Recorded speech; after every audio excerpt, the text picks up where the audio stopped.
So here we are. A fine bunch of reprobates going to be talking about the season 37 draft. I have to double check because I still can't believe it's coming in the season 37.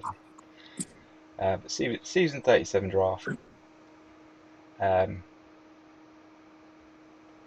four decent traders here, and we're going to talk about a draft. So this should get interesting. 3 decent traders and Matt. Yeah. Indeed. Ganless. You may say that I couldn't possibly comment. Right.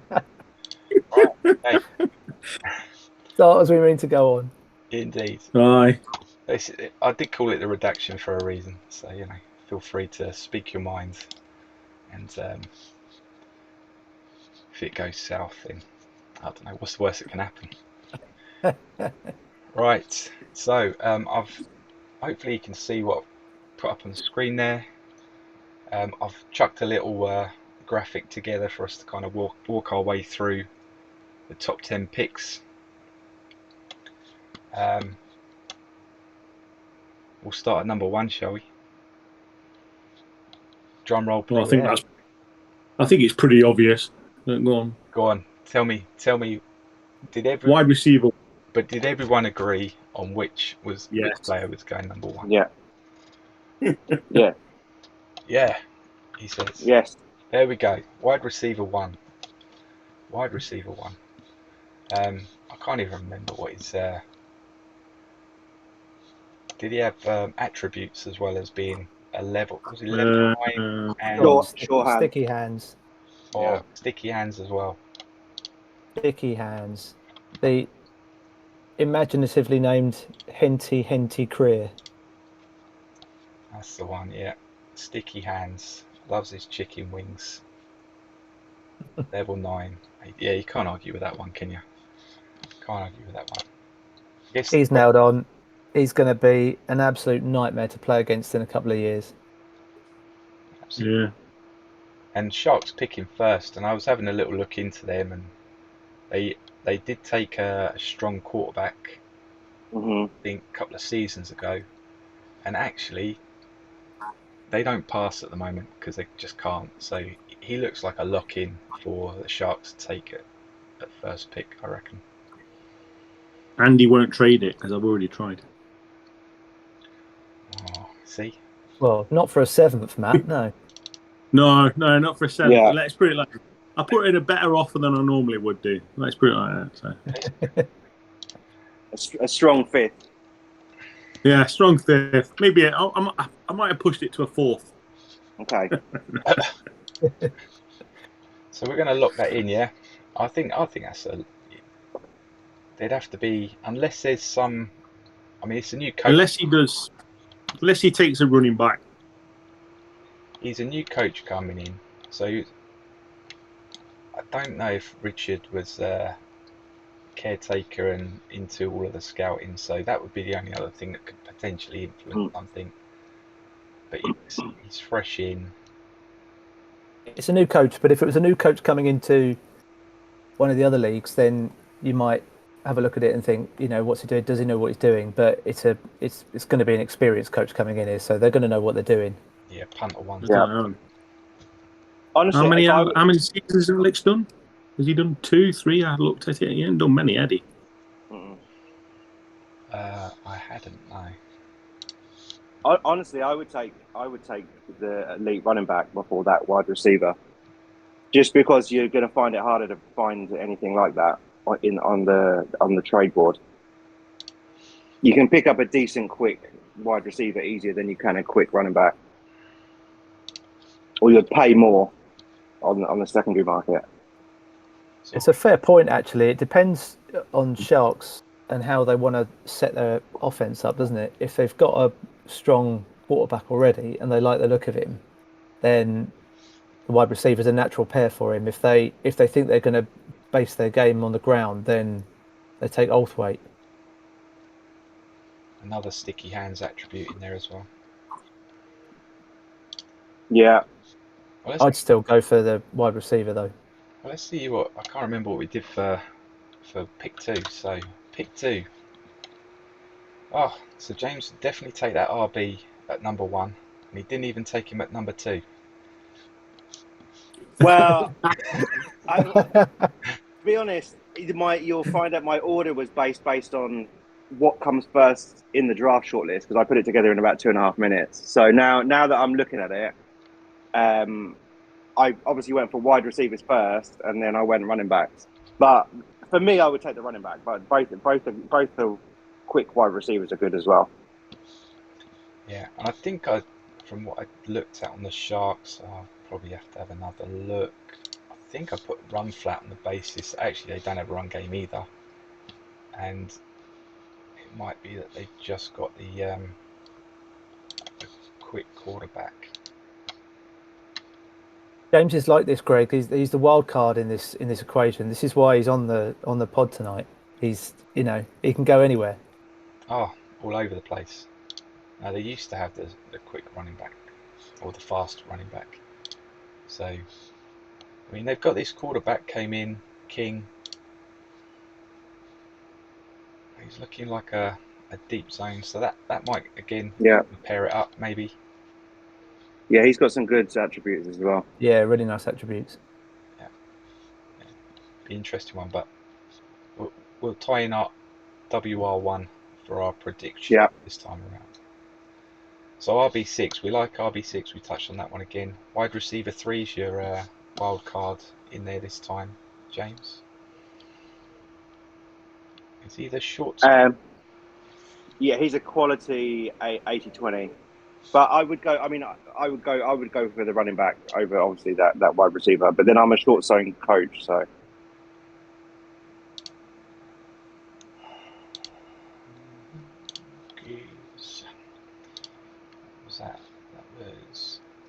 That running back's going to be a banger. The only question really is, do they put him on the DS to get him up to 60 Q, or do they try and get some experience in his legs first season? Yeah, and he's been nominated, right? So if he gets, I don't know what his stats are like in college, but he's a trophy candidate, so he could bump is it 1 level or 2 levels? I don't remember. Yeah, I think it's the 1. So what that bring into 55 level 8? Yeah. Who's picking 2? Cyclones. Cyclones, yeah. So yeah, and I've got those down as a run flat team already. Again, this is the quick QB I think that's in there at the moment. A little bit of quick pass, tight end pass, and then the deep zone stuff. So. You wouldn't turn down that running back though if he doesn't suit your current style. You'd build your team around him.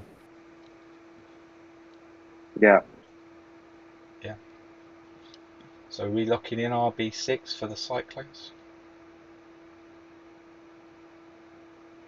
I would have said so. Yeah. Yeah. Nailed on. RB6 it is. Yeah, I think Jason will probably get a little bit of pressure from Mark about not picking him up as well. So yeah, I think RB6 good fit, but wide receiver 3 is a good shout as well. With the quick quarterback, you might be looking for some perfect QSTs in the receiving ranks, so it might do the trick. I think they're the top 2 nailed on. If either of those 2 drop to Nighthawks at 3, then Chris is laughing. Yeah. Yes, indeedy. All right, number 3. Let's see what we had at number 3. No, we're still not seeing anything lining up from James here at all. We're all going IB2, and we got RB. It's almost like I didn't put enough thought into it.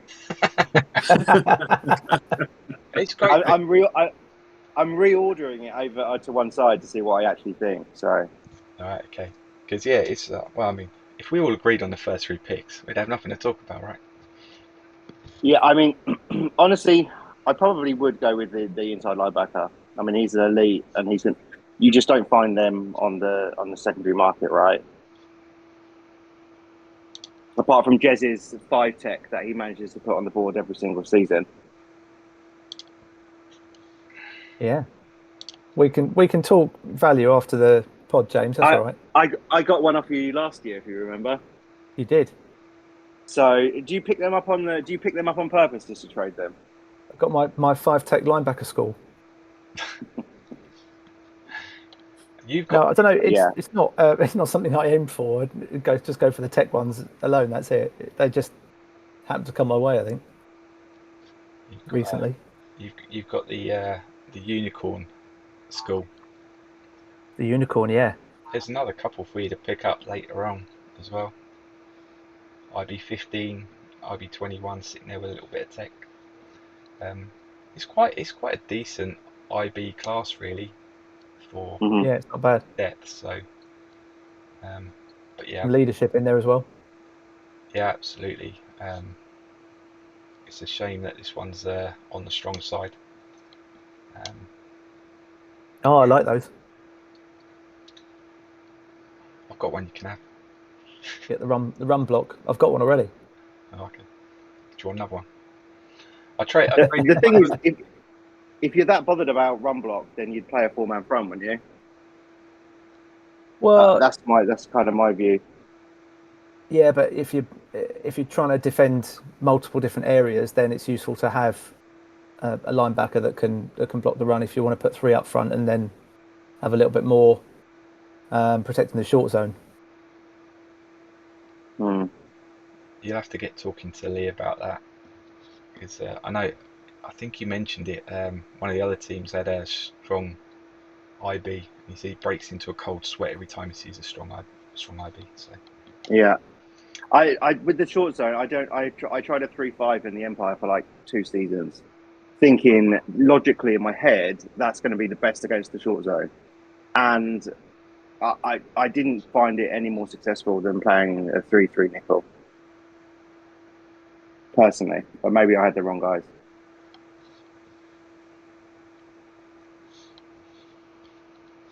No, I found that anything outside of the conventional defensive formations just sends my defense loopy. Yeah. A lot of stancing required, and I think that's when your third QST on IBs, OBs, DEs. That's when it really kind of comes into play. But yeah, it's a little bit beyond me, that one. When people talk to me about 3-5, I'm like, it sounds like a lot of work. So, but yeah, IB2's nice, perfect QST, decent level, elite. At least he doesn't have trash talk. Is that one of the most useless attributes out there? Close to. Pretty useless. Where he can potentially put a rookie off. Like, they're the ones you want to worry about. I didn't even know what it did. Is that what it does? It puts a rookie off? It's something about, game nerves and things like that. I think that they've got in there for lower experienced players and things like that. So, I don't know. It's not one that I see ran out the way for. It should do a check for hurt feelings, and if it's hurt feelings, then it should drop the player's level by 50% or something. Absolutely, the snowflake attribute. Yeah, like a multiplier. If the offensive player. Absolutely. I mean, if it's going to be like Res and Res 2, then it should be Snow 1 and Snow 2, right? So, it's only useful if someone gets it mixed up with TRV, and they think they're getting a traveller. Instead, they get a trash talker. Yeah, I've got 9 trash talkers. Oh dear, a trash talking traveller. That reminds me, I really must watch Snatch. Yeah. Right. Okay. So we're going to have IB2. We're locking in for 3. You can put. I tell you what though. I bet money Chris takes a running back. You reckon? Yeah. So he'd be praying based on his previous team.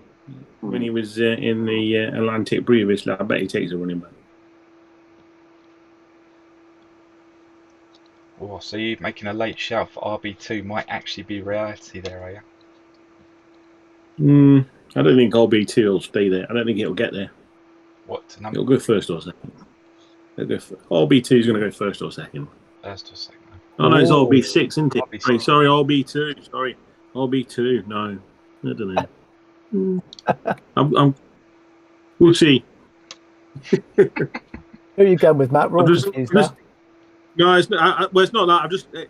I've got on my list right now in front of me, and then I've got IB2 and RB2. I've got RB2 next, and they both look like a RB2, so that's where I'm getting confused.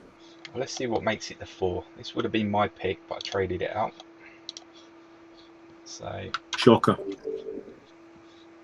This is where we start getting mixed bag. So we're going to say RB6 is already gone. So we got RB2. Loving the colour scheme here, Greg. And wide receiver 7. Like the Lawrence Llewellyn Bowen of Grid. Oh yeah. I spend my life in this application, so I thought let's bring it to Gridiron. Oh yeah. Right. Okay. So wide receiver 7s are new player and centre 2 new additions to the board. So what we're saying is I do like the centre, and I think if I was still here, I would probably take him. Level 9, 55S. Crap name, but a quality as well.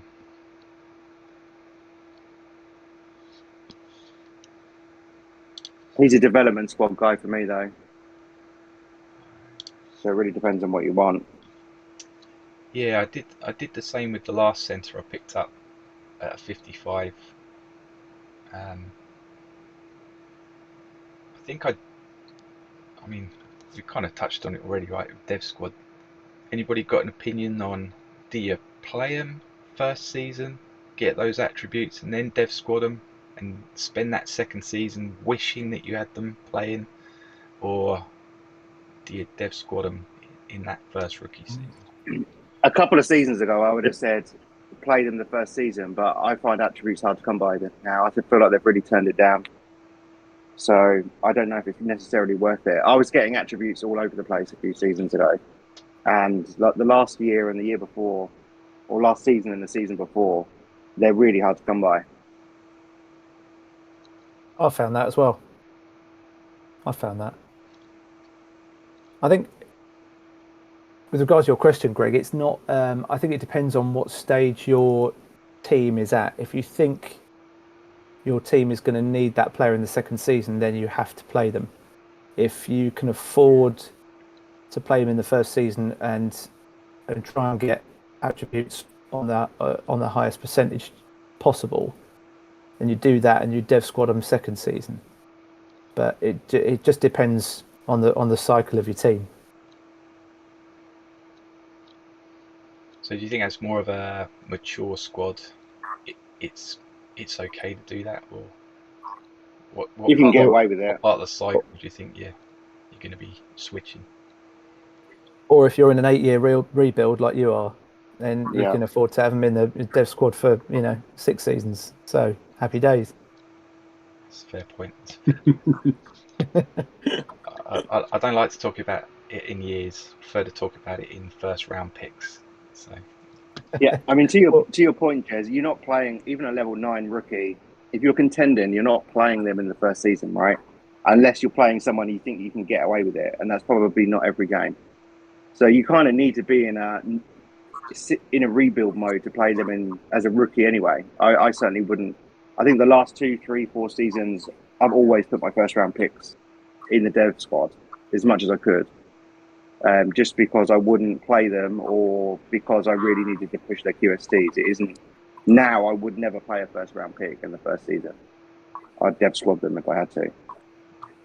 Yeah, fair point. Although if they are level 9 and if they're a quality or elite, then they're going to be level 14, 15 by the end of the season, and they'll be bloody useful in the playoffs. True.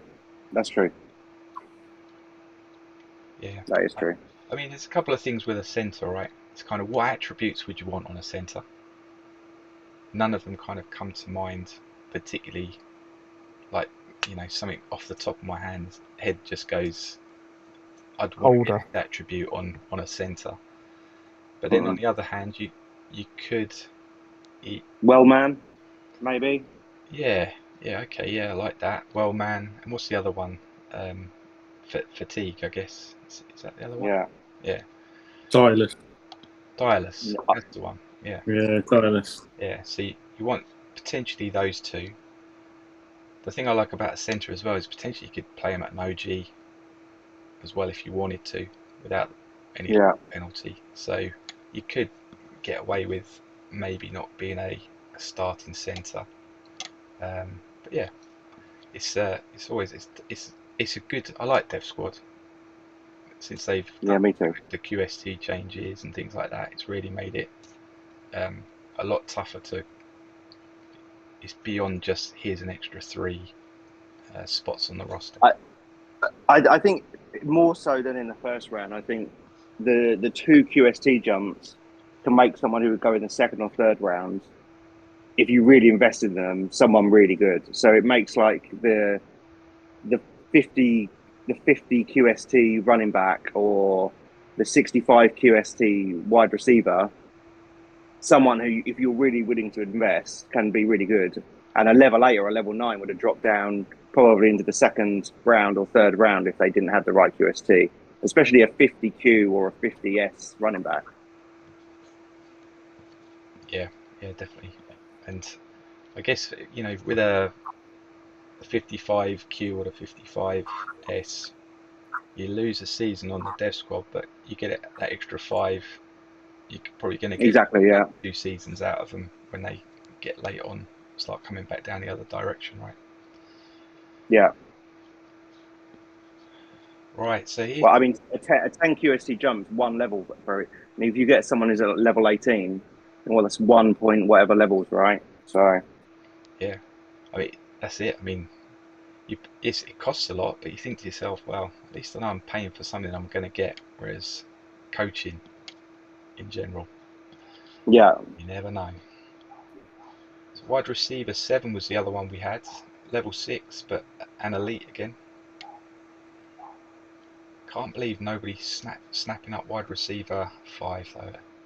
Level 7 elite. Lots of sticky hands. I don't think he'll go in the first round. Yeah, he'll go in the first round. Do you think he will? I'm not convinced. I wouldn't take him ever. He'll go mid-teens. Someone who had a slot. He's a banging slot. He'll go mid-teens, I reckon. Yeah, I'd say it's definitely going in the first, but there might be someone sitting at pick 20 through to 32 that are going to go, well, I've picked up a bargain here. Yeah, where's Elkins picking? Because that's a prime Elkins pick. No, he won't. He won't want to pick him over Burton Slim. Burton Slim's his boy. Has him round for dinner every Sunday. He's not so Burton Slim anymore.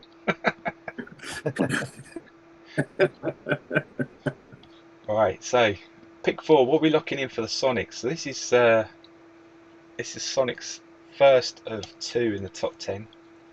Took an IB. What did he take last year? What did he do last year? IB in a DT last season. It's hard to say what I don't think his drafting right now is necessarily reflective of what he's planning on doing, right? Because he's still rebuilding. I think he'll take the running back. He'll pick best player available at this point in his rebuild, I'd say. He'll take whichever one's the elite is available. So we're going to lock in RB2 on that basis. Yeah, I've put WR7, but I think Bill will take Morgan. Yeah. Right. Okay. Let's go number 5 then. What do we all have on this one? Okay, so we've got RB2 is gone.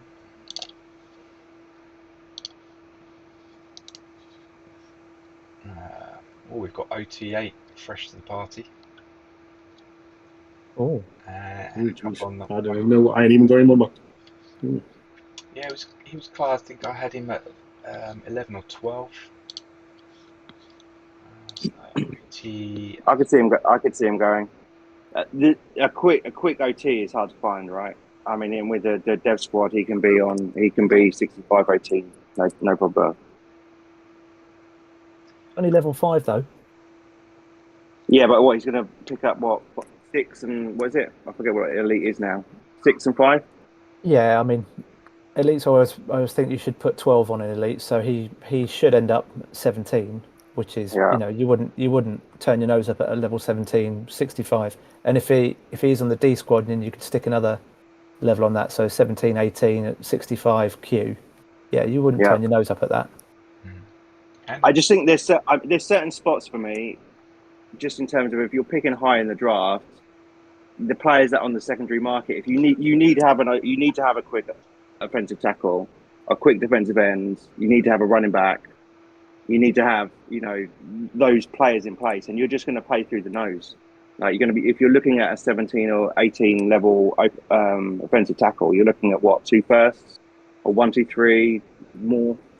So strategically, if you're rebuilding, it's an economic pick because you're going to need to find that player somewhere in order to be successful. Fair point. Aztecs are deep zone as well. Well, historically they are, at least.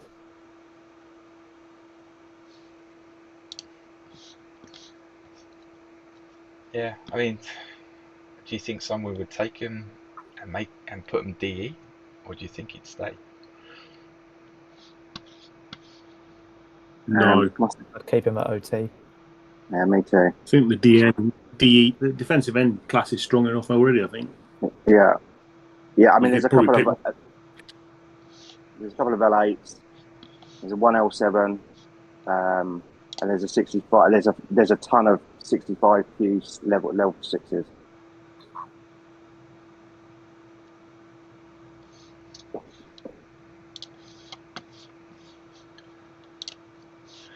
So there's our options. What are we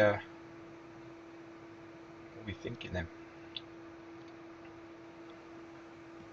Who the Aztecs going to take? Always been deep zone. Always a bit of run line in there. 1 pick a season. They'll be looking at RB7 as well. The wide receiver is good. So was wide receiver 7 the deep zone? I can't remember again.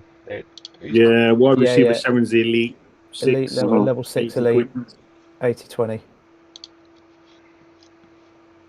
A good shout. Yeah. He's short though. I mean, previously. Previously, Ian's always wanted like one quarterback and one receiver. He's not been bothered about anything else. If he gets 2,000 yards from his receiver and 3,000 yards from his quarterback, he's not really. Yeah, he's not been that bothered. No, absolutely. I think he built his offense on Petrie, didn't he? He did, yeah. Maybe he's Petrie Mark II.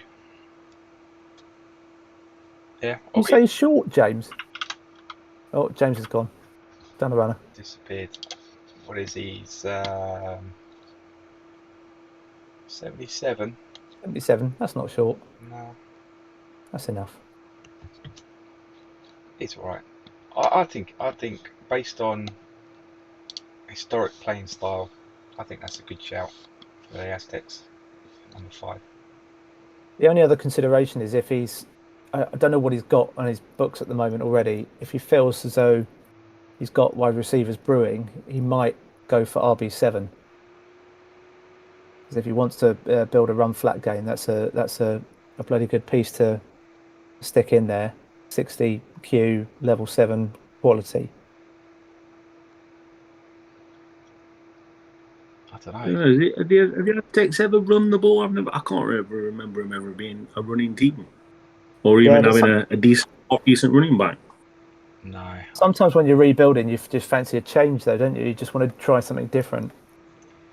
I True. don't know if the Aztecs are rebuilding though. This is the thing. You know, there's certain True. teams where they're just in a perpetual, Boring. They've had a tough 4 and run of 6. it over the 4 and last 6, 2 or 5 3 and seasons, 5. though, because they've had us, Snow Bears, and Rapiers in their division. Yeah, absolutely. I mean, the best season that I think the Aztecs had was 2 or 3 seasons ago, and that was because you and Dean were rebuilding at the same time. So he definitely had 3 wins on the cards, without a doubt. So I think that may be the one spike that we saw there for the Aztecs. Let's have a look at that records. There we go. Is this 31? Is this around about that time, or was it the 4 and 6 season where it was Spartans and Rapiers rebuilding? So it was a guaranteed win for the Aztecs. And then, I think it was that 4 and 6. So yeah, you started season 30, right? Was you in the Atlantic? Oh, you're asking me questions now. I don't know the answers to. That is the answer. I'm looking at it now. Oh, okay, good, excellent, thank you. Yes. But yeah, I mean, if season 31 was the peak of a rebuild, I've got a feeling Aztecs enjoy turning up, passing it many, many yards. They have no idea what a scoreboard is, but they all leave with a big smile on their face because they got 3,000 yards passing in the game. We're offense heavy on the top end of this draft, aren't we? Yeah. And I think that's probably going to continue. Let's see what pick 6 looks like then. Well, we've got a DT arrived on the scene. Wide receiver 3 makes another appearance. CB1. And interestingly, none of these have gone so far.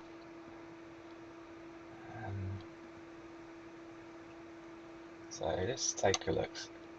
CB1. CB class was looking reasonably strong, right?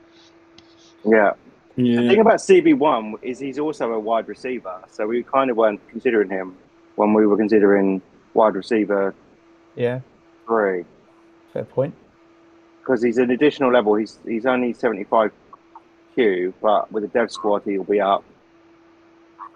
And he has is it sure hands or sticky hands? Showman. Sticky hands.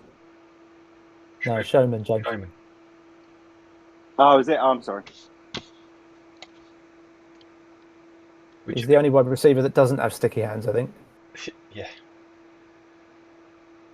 CBs never do have sticky hands. Yeah, WR3 doesn't. WR3 doesn't. But he's nominated as well, though. Yeah. There's a chance for another level to go on there. Is it 1 level if they win the Jared or the whatever it is? Yep. Yeah. Well, he's also been scattered a lot by the looks of it. Yeah. So now James has made us look like a bunch of amateurs, pointing out that he's a level 9 wide receiver as well. We can't go back and change it. I'd pick him as a CB, and I think he'll stay as a CB. You reckon? Yeah. I think Burton Slim was a. Was it Burton Slim was a CB, and then got switched? I know Jason. Jay did it with one. It was sounds about right. One of those wide receivers he picked up. He switched them last live draft. But yeah. So that's a good shout for us on that possible alternative position for that. What's the other? DT4. Our first DT. DTs have a good reputation of going top 10. DT4, 65S. Got to be the poshest DT in the draft. Yes. and quality. But they only took one DT 2 years ago, though, didn't he? He is So super did he lightweight. He is super lightweight as well. That would be my only thing. I don't know what that means in the grand scheme of things because I don't think there's anything in the rule book. But he is a very, very lightweight, £259. So while we're on that subject, do any of you guys know if weight? I know height means something in terms of receiving and defending. Does anyone know if weight means anything? Because I've yet to come across anything in writing that says weight matters. I've always assumed with running backs it's an extra 0.1 yard per pound or whatever it is, but I'm sure I read that years and years ago, and I've always just applied it. Get the biggest one you can get. Have you read that somewhere, Matt, or did you make that? Yeah, up? I'm going back years and years and years though, Jez. So probably when I actually last read the rules. So. Okay.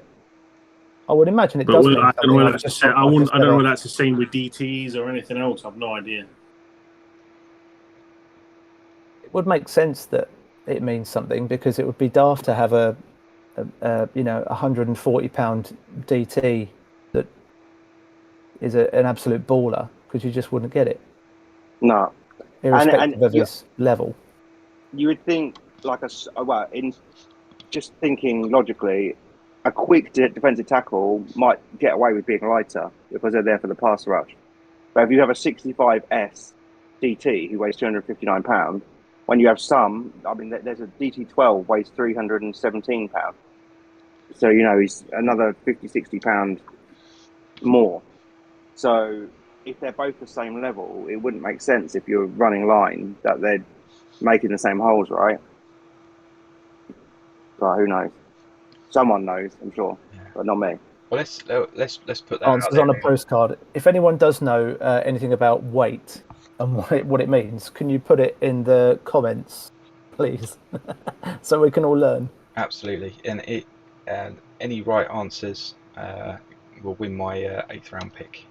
Or just message me and don't tell anyone else. Because I'd just love to get rid of that 8th round pick.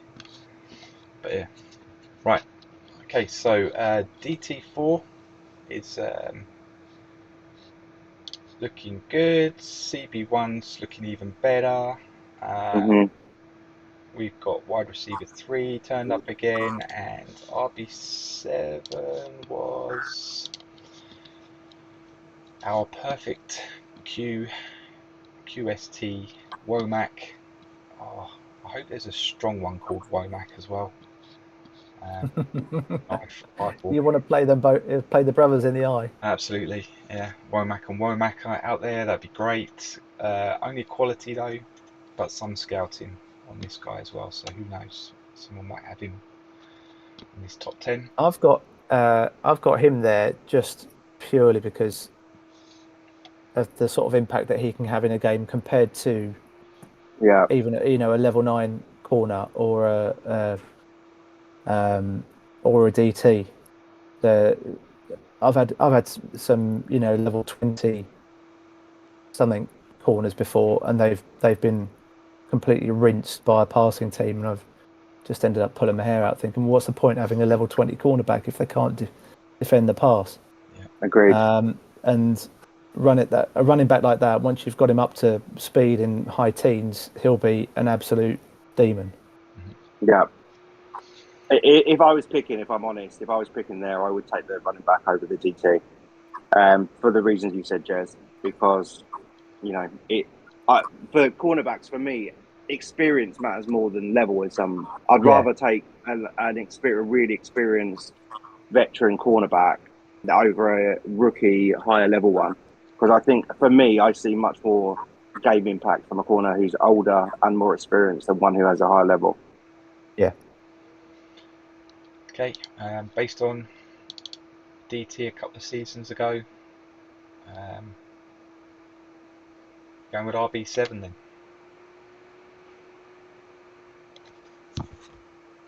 Am I locking it in? Stallion's taking RB7,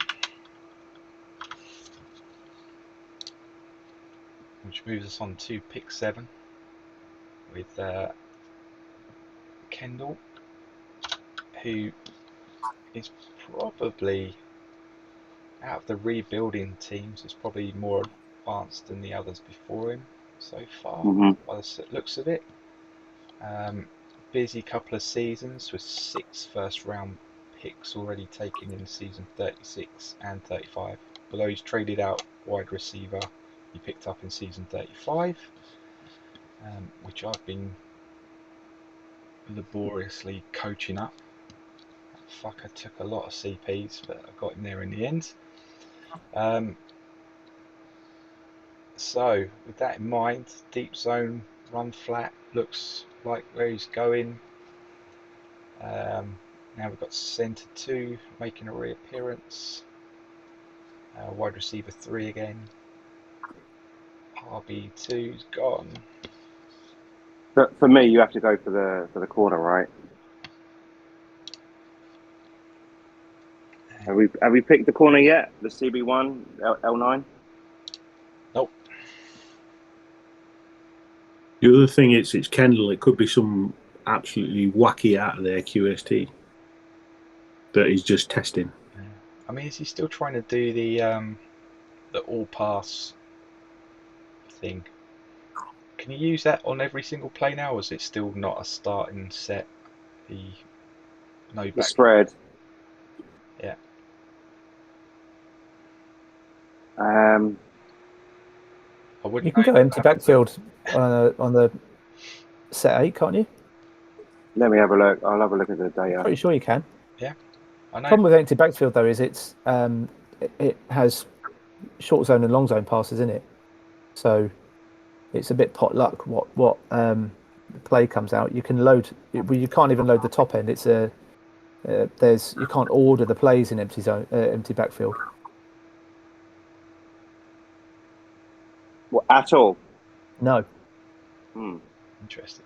No. To be honest, there's an equal chance of the plays of short zone and long zone plays coming out, and I think there's 1 or maybe 2 running plays that have an even lower percentage of. But if you had an experienced QB, would they optimize? I guess they would. Probably there's no running plays in there, but I'm guessing an experience. I don't know what the calculations are on that. I'm guessing an experienced QB would help in there, but it's unless you've got a mixture of, unless you've got quick wide receivers as well as tech receivers and tech tight ends. There's no. Is it any tight ends, or can you play a tight end instead of a wide receiver with a spread? I've never played it, so because I thought it was all wide receivers, but I thought you could. Perhaps you can swap out a couple of the wide receivers for tight ends in an open backfield. I don't know. Without looking at it again, I don't know. I tried playing it last year for in the Empire for a bit and just got really pissed off with it, so I dropped it. Yeah, it's not something I've looked at, and I doubt Matt has.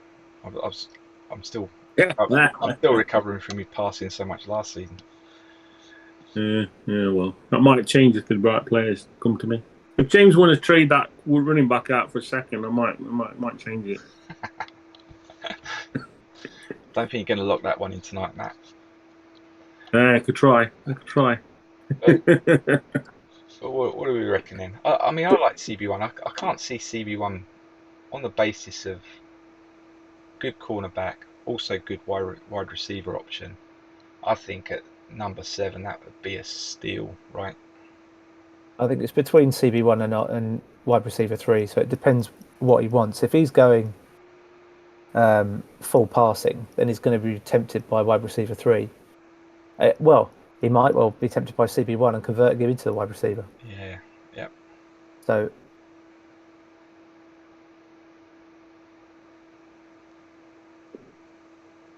if I look at last year's stats, there was only 7 plays from the first down.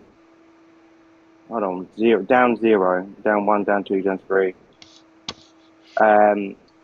There were MT was open. There's plays for MT in on the first down, so it would appear that it's available for any down.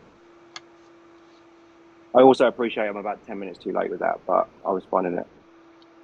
That's okay. We know it takes a little bit longer to get back over to it. Is that a like delay in the States? Yeah, it's the time difference. So what's our score on the board for this one then? We're locking in CB1. Yeah, go for it. Yeah. All right. Don't let us down, Kendall. CB1. To be quite honest, since you unearthed the alternative position, I'd be quite surprised if he drops that far. Mm-hmm. All right. Pick number 8. Oh, safety appears. God, a safety in the top 10. The excitement is unbound. An OB or a safety going in the top 10. He brings tears to my eyes. Is he an elite safety? I can't remember. He's a quality safety. Quality. Quick. Safety 2. Yeah, okay. He's a short ass though, isn't he? Tiny, no specialisms, no attributes. Yeah, I'm not trying to advocate for him. So, if there's better ideas out there, then you guys go ahead. I think personally, your idea about the offensive tackle, the elite offensive tackle, is a good slot at this point. I haven't put him there, but completely agree with what you said about drafting someone like that. And if you can get him inside, just inside the top 10, I think that's a bit of a steal at that point. His name is also Dogface Tartar, which I quite like. All right. Because, like you say, stick him on the D squad. He's 65 Q, so you get the pass protection bonus for that. You're going to get an extra level on him as well as his elite, so he's going to be level 17, 18 by the time he's, going to age to 2, at least. If he has, better if he has decent aging, and you're not gonna sniff at that, are you? So we've got, OTA is at level 5, and then we've got the other CB appeared as well, which is CB2, level 8 quality. So I think on the basis of he took two defensive players last time, we looked to give him 2 offensive players this time around. So RB2, pick 4, followed by OT8. And knowing Bill, he would love that offensive tackle, I think. Yeah, he definitely would. Right. Not going to argue with local knowledge. All right, pick number 9 then. Straight into that one. Kings. So deep zone or short zone here, one of those 40-40 QB. Run flat of questionable. I think again, I think I based it on plays, but the QSTs on the running backs didn't look particularly favourable, even coming from someone who ran a 40-40-20. Someone who's taken an OB and a safety in the past 2 first rounds. I hadn't planned that last comment, honestly, about that making me cry. But so RB7, DT. That's already gone. He's gone. Oh, gone. All right, let me read that one. DT4 again that we talked about around pick 6. CB1 we just got away with a couple of rounds ago, and wide receiver 2 that we still haven't given away. If he's open to a deep zone receiver, I can't see wide receiver 3 dropping any further than this.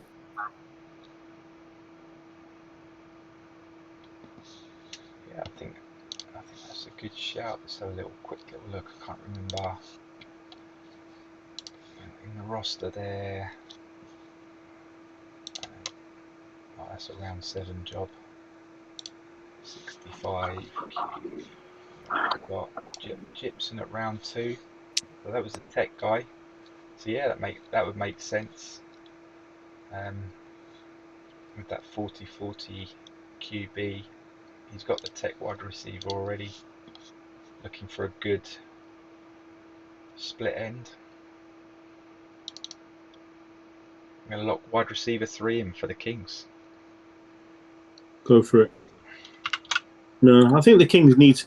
If you always looked at the team, they just don't seem to have any offense that's consistent. So they need more playmakers. Yeah, and I don't know, Clay, the trade board strategy. I'm going to clear out. It's rebuild. Oh, actually, I've had a little look. They're not that bad. Yeah, takes everything off. I think that was. You know why he did that? Why? You know why he did that? Because I put mine up. Yeah. And then I think he looked at mine and decided, oh, Matt's not too. Mine are better than Matt's. I'll just. All right. Maybe my team's not so bad. I don't know. That's what I thought he did anyway. But Whereas I was fully. That or he was just trying to show off. Because that was some good play. Jez messaged me within about 5 seconds of that trade board landing. But I have to say, I mean, maybe it's just my experience, and Greg, you've probably seen it a bit differently this year, but there's so many teams rebuilding at the minute that overall, I think the value has dropped a little bit because people have a lot more options. The season that I rebuilt, I got a lot more value for the players the season that I was trading them out than I think I would get this year. So I think there's a gap between what people's expectations are and what the reality is at the moment. Because there's a lot of good players on the board that in normal years would be gone within a day. Yeah. That's because somebody's hogging all the first round picks. So if you got a first round pick for season 38, it's worth more than a first round pick now. I agree. True. I agree with that, which is, Yeah, who's that distorting the market, eh? It's going to take at least 39 picks to get a season 38 pick. Yeah. But I mean, I spoke about it a bit with Matt beforehand around that, and actually I started on the basis that I was like, well, I think I'm going to defer a rebuild for each season that a new coach comes into the Atlantic and starts a rebuild. I'm going to defer again. I thought it was just an excuse so you didn't have to compete with me, Greg. You're just waiting. You're waiting until such a time where my team needs to be rebuilt, and then suddenly you're going to appear. Yeah, and then I'm going to charge you really, really high prices for all the first round picks. No, it was just natural cycling. Oh my god, I've never had aging as bad as I'd had over the past 2 seasons. They were the worst ones I've ever had. And even my rookie aging has been terrible, which is why I'm playing the quantity number this time. I'm hoping I'm going to play the numbers game there. But yeah, my trading experience with Clay is normally, I'll take that player on your board, here's what you asked for him. Oh, have I still got him there? Oh, I didn't mean to have him there. Oh, let me take him off. But you still want to trade for someone else? No thanks. Mm-hmm. So yeah. Confused offense, confused trading strategy. I don't know. Wide receiver 3 seems like a good shout for me. Yeah. Mm-hmm. But it may be wide receiver 5. Sorry. Right. Okay. Last one. Pick 10. Warriors. They've had an active couple of seasons as well. 2 OTs in season 35. Tried to dev squad one of them, still stayed as a 60Q. RB, IB, CB last season. I got our first defensive end makes the list. Safety 2 makes another appearance. No, a bit of centre, I think, now, because the centre's not been picked. You reckon? Rich likes a strong. He likes a strong offensive line. Yeah, that's what he built his last Atlantic team off of, wasn't it? A big centre. Yes. Yeah. So where are they? Warriors. Let's just double check that. Running You're back. going to like the look of DT4 there as well. Mm-hmm. There we go. Here's our 60 strong elite RB, already a season in. What's his yardage? Has he played? He didn't run him. He has played 10 games. So he's played him 10 games, only 79 carries, 1.76. So a nice big centre might start to help that one.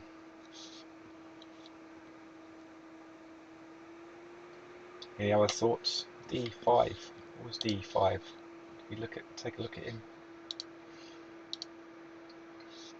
Again, that's a deep class. I think we talked about, isn't it?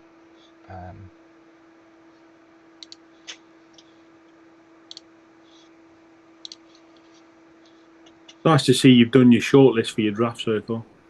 I think it's not in any order though. I think it's. I'm not giving away my trade secrets, am I? They're all. Right, corners. Yeah, right, Greg's picking corners, everyone. Greg needs a corner. Start at the bottom and work my way out. Get your corners in the first round. You know you can't convert them all to wide receivers, don't you? Oh shit. I think on that, if it was purely best player available, I'd probably go for DT4. But on the basis that he's going to need a lump to open up some holes for his fullback, he probably should go centre 2. Yeah, D5. What was D5? I was the first perfect QST, but journeyman. Nah, I don't think you pick a journeyman at pick 10. No. Oh, I like centre 2. I had him in there at number 4. Makes sense. Yeah. Makes sense with that RB there. A couple of OTs. Got a bit of that offensive line already built up. You can normally pick up OGs reasonably cheap. Mm-hmm. Fill the rest of the gaps. So yeah, I like centre 2. Anybody else objecting? I'm good with that. Makes sense. Yeah. Okay. I think the other thing is that the D ends and the D tackles you could probably pick up in a second round if he wants one of them for his D line, because there's decent depth there. Yeah, the centre class is crap. The which ones? Yeah, there ain't much. The wild card's going to be that wide receiver 5, that slot elite level 7 guy. He could go somewhere in that kind of picks 7 to 10 area. Yeah, if someone is tempted. So could WR2, honestly, because he's the only really decent. Short zone. WR2 and WR4 are the only 2 short zone RB wide receivers in the entire draft. I mean, other than that, even down in the later rounds, you're looking at the next plus 70 tech is L3. So if you're desperate, if you need someone, then someone's going to make the move. Yeah, I mean, pick 11's the Meerkats, and Mike's always best player available. Yeah. I mean, he might even pick another QB up, but he's got 3 picks, so he's got 11. Where are the Comets this time around? 24. I think I got a feeling that quarterbacks, the continual talk of quarterbacks aren't worth anything, means that you'll probably see someone who is a best player available kind of person still potentially take one in the first round, maybe. Yeah. But could go. And Spartans, where were you picking? 30. So we've got 11, 24, and 30. Got some options there. Way down. I haven't got my pick. I'm picking with Barbars. So you picking were they 19? Yeah. 19. Who are you hoping? I don't know. Who are you hoping is going to drop down there then? I haven't looked that far into it, to be honest. I've done my top 10 and I got as far as 15, I think. So I haven't even looked that far down yet. I always like to. We'll have to get together for a little bit of a post draft and have a chat through, see who's got the steal of the rounds, things like that. 'Cause I always like do a little bit of a draft rating afterwards if everyone's up for that. Yeah, that's my bag. Yeah. Look at that then. James is all over that. Yeah. I used to do them for the Empire. I used to do the draft reviews for the Empire, and I quite enjoyed it. But it's much more fun when you do it in those leagues because you'll get someone new in who just picked someone like an L4, random QST outside linebacker, which is always more fun. But you tend to get a slightly better drafting in the Atlantic. Yeah. I went back the other day and had a look at my first draft when I first joined the Empire, and it was fucking awful. I think I was picking about 11 or 12 or something, and I picked a level 9 cornerback who was 65-35 journeyman. You also embarrassed everyone very quickly in the Empire, so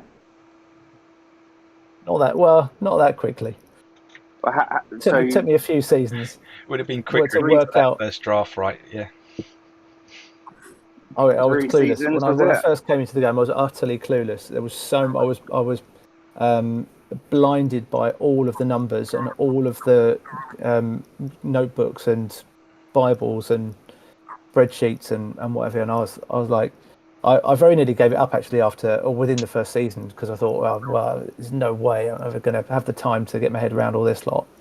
And if it hadn't been for having a really good and a really patient mentor, I probably would have left the game inside a season. Oh, who was your mentor, Jez? Who was your mentor? Oh, I can't reveal that. It's funny, people get really they do. It's like, what about who that is? I think it may come down to the trading because I think trading kind of. He was really, really patient. Yeah, I mean, he wasn't official my mentor, but Matt was pretty much the person I went to whenever I had a question. Well, explain some of the trade values. Oh yeah, absolutely. It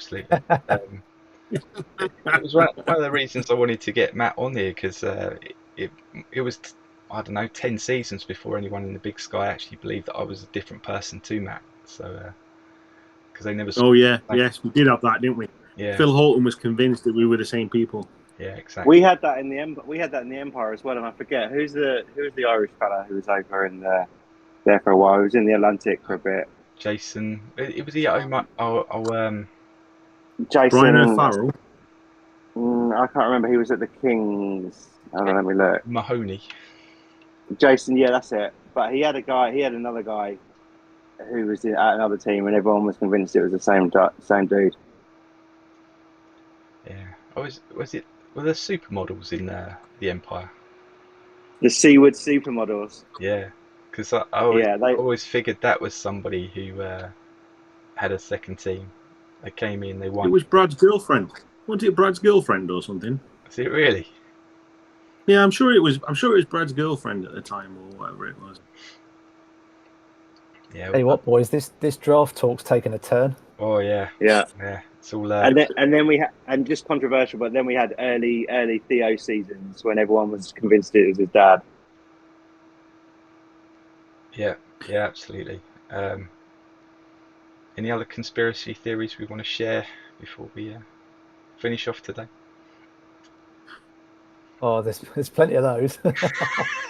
One for another day. That's a whole pod on its own. Yeah. Absolutely. Well, there's our top 10. Great work. Let's see how long it takes for that solid plan to disappear out the window. Whether we get past pick 3 before it all takes a different turn. I'm definitely going to be in Bristol for Saturday, so I can see it unravelling. Are you going to do the Discord? 2 weeks. Yeah. Are you going to do the Discord, mate? I will. I will take my laptop down. I will get it set up. I'll probably put a speaker in the room. I've got nothing that's kind of directional or anything like that, so you probably can't pick anything up. But I'm going to take a headset as well, so if anybody's on the line and they want to have a chat, then at least that will be something that can happen as well. For taking pics. Yeah. You need to take someone with you, Greg, who's not drafting, who doesn't have a team, just so that they can commentate on the Discord, so that people in the Atlantic who are drafting remotely can follow the live commentary. Just a suggestion, mine. You can employ someone if you want, if you haven't got like a family member or friend or anyone like that who wants to do it for you. Well, there we go. We can see if we get some volunteers. I've got a headset, so we can switch between rounds, give the live commentary. We can hand the headset over to the pen man. Yeah. Have you got like a niece or nephew who wants a fun day out in Bristol? Oh, I tell you what, another couple of years, and I reckon my son would be up for it. Yeah. Yeah. But then I don't want him to get accused of not actually managing his own team or anything. Well, no, I was just about to say that. I'm already making that assumption. Yeah. No. One team's enough for me. I couldn't even afford to do college this time around, mentally. You can't say no for £6.95 or whatever it is, but mentally I didn't have the capacity for it this time around. So. Yeah. All right. Well, thanks for your time, gentlemen. It's been fun. Thanks, everyone. And I'll speak to you soon. Cheers, guys. Thanks, Greg, for putting it together, mate. Cheers. Always. Cheers, chaps. Cheers. Thanks, Greg. Bye.